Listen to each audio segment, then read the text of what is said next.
um caminhoneiro foi morto e 2 mulheres foram atingidas por balas perdidas. Esse foi o saldo de um ataque a tiros que aconteceu lá na cidade de Alhandra. Um grupo criminoso chegou e já foi atirando.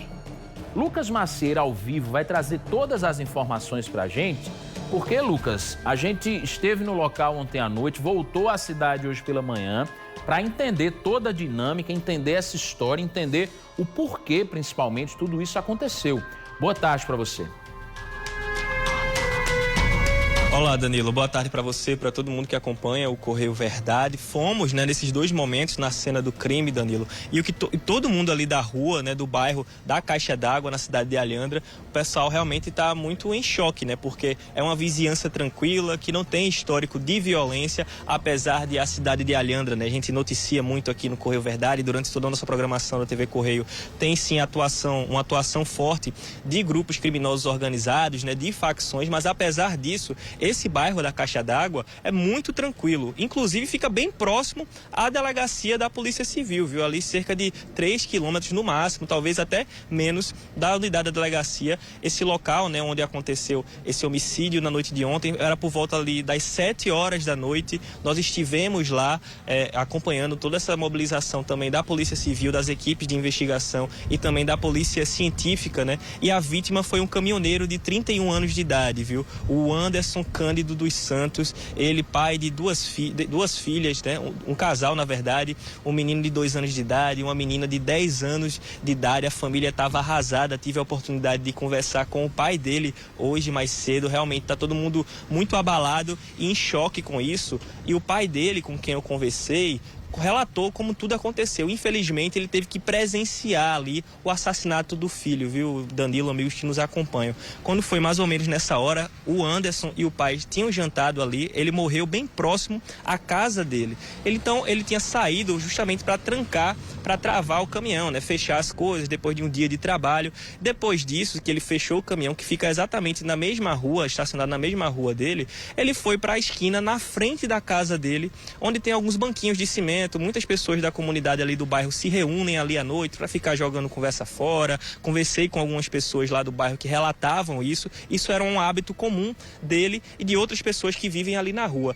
E o pai, depois que terminou de jantar, foi até a rua também para ficar ali conversando. Ele disse que não deu ali 5 minutos que ele chegou, ele já viu um carro em alta velocidade saindo da rua de trás. O carro parou. 3 homens desceram desse veículo e atiraram diversas vezes contra o filho, viu? Foi uma cena realmente apavorante. Dentro desse ataque a tiros direcionado, pelas características ao Anderson, uma senhora de 67 anos de idade também chegou a ser atingida na perna e uma outra mulher de 55 anos de idade também foi atingida ali com 2 disparos, um na região da perna, outro na região do braço. Essas 2 pessoas foram atendidas, porque os criminosos fugiram. O SAMU foi acionado, o Anderson ainda tentou correr para dentro de casa. Inclusive, a gente pode acompanhar nas imagens que foram feitas ontem e hoje pela manhã. Infelizmente, a gente ainda conseguia ver ali algumas marcas de sangue no meio da pista, marcas também de perfurações dos disparos que foram feitos no muro onde o Anderson estava sentado nesse banco de cimento. Ele ainda tentou correr para dentro de casa, mas realmente não houve tempo suficiente. Ele morreu ali mesmo no local. Os moradores acionaram o SAMU, esse atendimento foi feito, nada pôde ser feito com o Anderson, mas essas 2 pessoas, essas 2 vítimas, que foram atingidas por bala perdida, foram socorridas para o Hospital de Emergência e Trauma de João Pessoa. A idosa de 67 anos, ela já foi liberada. A mulher de 55 anos de idade ainda está em observação e o quadro clínico é considerado estável. Quando nós estivemos lá no local ontem à noite, a gente tentando entender toda essa circunstância, nós conversamos com o delegado que atendeu a essa ocorrência e ele falou um pouquinho sobre o que ele conseguiu apurar, pelo menos as primeiras suspeitas nesse momento. Vamos acompanhar agora na tela. Segundo o pai da vítima, ele é trabalhador e ele saiu para travar o caminhão e de repente passou vários elementos em um carro e fizeram bastante disparo contra esse rapaz, o Anderson, que veio a falecer no local. E também pessoas que saíram feridas e foram socorridas pelo SAMU. Tem algum histórico criminal? Não. Segundo informações do pai dele, ele não tinha passagem nenhuma. Sempre há esses ataques de facções, Às vezes você não pode nem conversar com um cara de facção, que o outro lado vai achar que você faz parte daquele grupo e como já aconteceu aqui na região. Pessoas inocentes morrerem. No local, nós constatamos a presença de estojos calibre 9mm em ponto .40. Então, no mínimo, 2 armas foram utilizadas nesse homicídio e tinham muitas lesões pelo corpo da vítima. Aproximadamente 30 lesões entre entrada e saída.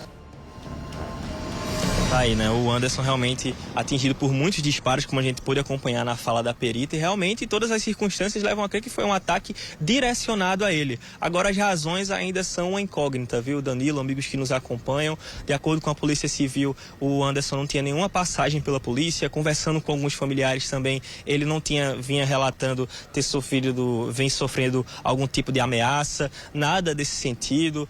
O Anderson, ele tinha um temperamento, ele era um pouco estressado, né, por alguns depoimentos que a gente pôde colher, muitas vezes grosso no tratar com as outras pessoas, em algumas circunstâncias, em alguns cenários, mas de todo modo nada que justificasse nessa situação, Danilo. Está todo mundo incrédulo. Um ponto importante que a nossa produção conseguiu apurar ali, andando, né, pela cena do crime, conversando com as pessoas, é que o Anderson, ele tinha relatado que na última quinta-feira ele estava numa padaria e que teria sido abordado por um carro perguntando se ele seria o Anderson Gomes. Ele disse, não, eu sou o Anderson, mas não sou o Gomes. E que, de acordo com essa apuração que nós conseguimos, esse grupo que estava dentro do carro teria mostrado uma foto dele. Ele fez, não, esse realmente sou eu. E que esse grupo teria ido embora. Só que qual foi a questão? O Anderson relatou para pessoas próximas dele ali que essas pessoas estavam com a farda da Polícia Civil, né?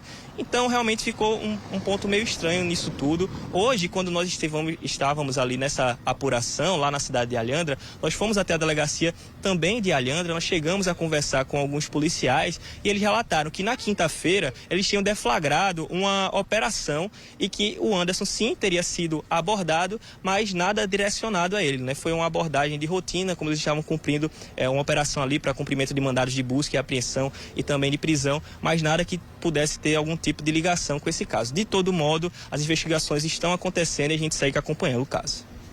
E que mistério, viu, Lucas? Que mistério. O que fica de certeza é a sensação de insegurança para a população, é o medo de estar no meio da rua, porque eu venho relatando esse medo que a população sente, essa sensação de insegurança aqui no nosso estado e não é de hoje. Isso porque eu sempre falo, quando integrantes de facções criminosas saem de casa com a intenção de fazer o mal, com a intenção de praticar um ataque, quando eles têm um alvo ou não, eles não querem saber quem está no meio da rua, eles não querem saber quem está na frente deles.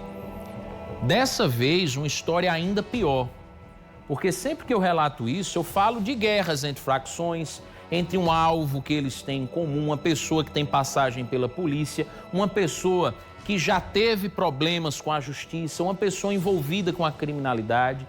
Mas agora a gente está falando de um rapaz que até o momento não existe nada contra ele. Esse rapaz aí, até então, é um rapaz trabalhador, caminhoneiro, que estava na casa dos familiares, jantou, estava saindo, voltando para casa, que até então nunca teve envolvimento com crime nenhum e que foi alvo desses bandidos. Será que ele teve algum problema com essas pessoas? Será que ele foi confundido com alguém? O que acontece é que agora a família chora a perda dele.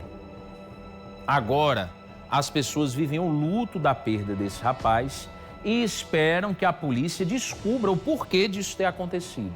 E no meio de todo esse moído, 2 mulheres que estavam no meio da rua, que não tem nada a ver com a história, que estavam apenas no lugar errado e na hora errada, foram atingidas por disparos de arma de fogo.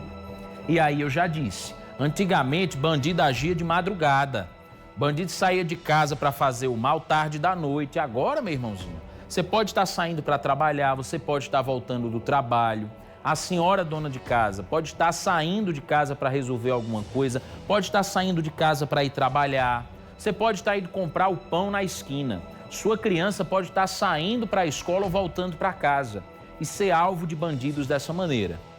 A polícia não pode deixar que a criminalidade tome conta do Estado e tem que continuar trabalhando e muito sério para evitar esse tipo de crime. Olha só, um homem de 31 anos que estava desaparecido desde a sexta-feira passada foi encontrado morto na zona rural também de Alhandra. A vítima foi Eric dos Santos Cavalcante, de 30 anos, e o delegado informou que ele já havia sido preso, mas não disse por qual crime. Bora conferir. Uma área muito difícil acesso, área encharcada, muito encharcada. Eu cheguei próximo, um agente que estava comigo, o agente Clóvis, ele visualizou e achou que talvez tenha acontecido esse fato hoje. Não estava assim em decomposição, em putrefação. E esse Eric, ele tem passagem pela polícia. A Polícia Civil investiga se esse crime tem relação com 2 trocas de tiros que foram registradas em localidades diferentes. No Conde e na região do Abiá. Quem tiver informações pode ligar para 197 da Polícia Civil. O sigilo é garantido, você não precisa se identificar.